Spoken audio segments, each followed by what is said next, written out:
Welcome back. On our spiritual journey today, Kerrie foretells my future from the palm of my hand.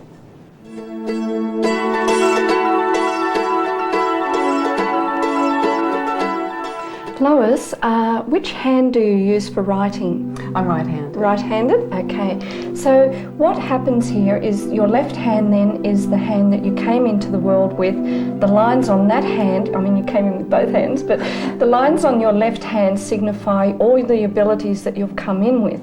Now on this hand it's what you're doing with those abilities, whether you're achieving them, underachieving or overachieving. So we'll look at this hand first. And because this is your main hand, this is what you're creating. Now it's not set in concrete, you can change it.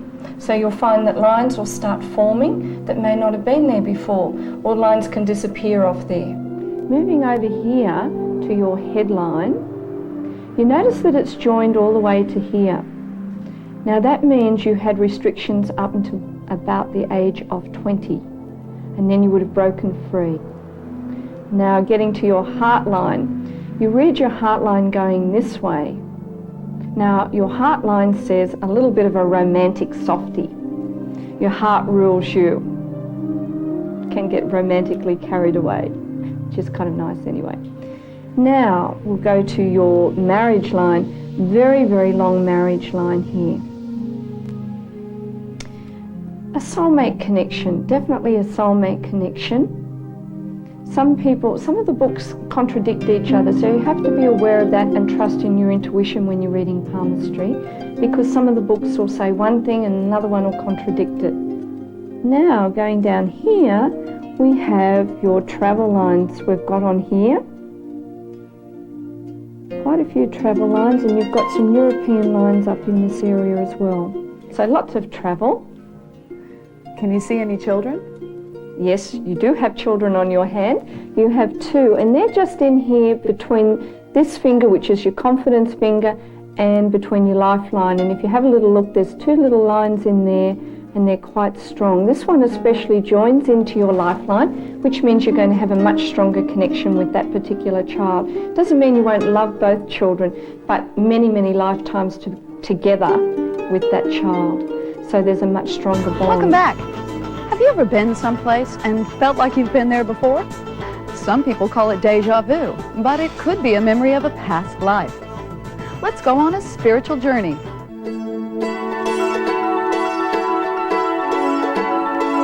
You've just been in listening to my new tape on past lives, and you went back into a past life. Would you like to share it with me? Yes, Kerrie, it was wonderful. I actually went back to about 750 BC into ancient Japan, and I was a little girl there, which was it was a nice, pleasant feeling. It was wonderful. How old were you in that past life? Probably about 10 or 11, and I had the usual black hair and pulled back in a little ponytail. I remember that the most. How did it feel? Was it an emotional experience for you? Yes, it was. It was. I felt quite at peace because I was a happy little girl, and I felt like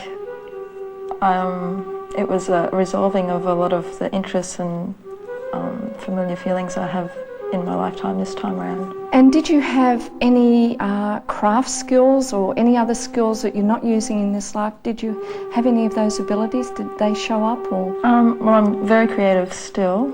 I like to make things, and I have bonsai trees, and I like making little gifts for people. I remember writing in the Japanese calligraphy, and there's probably about 20 or 30 of us in the classroom. I came across some the other day and in some boxes I have, so it's everything's sort of clicking in. Physically, did you feel that you were a part of that little girl?